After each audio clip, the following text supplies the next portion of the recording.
What's the meaning of ceramic?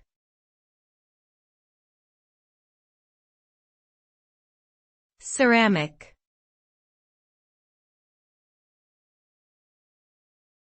Ceramic.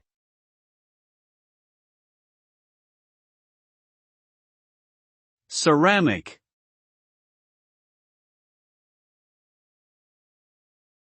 Ceramic.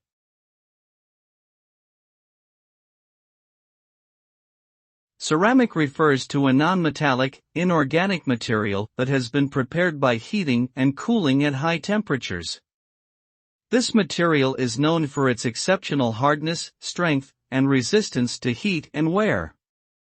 Ceramic materials are commonly used in a wide range of industrial applications, such as the production of electronic components, automotive parts, and medical implants. They are also popularly used in the home for items like cookware and decorative objects. Due to their unique properties, ceramics have become an indispensable material in modern society.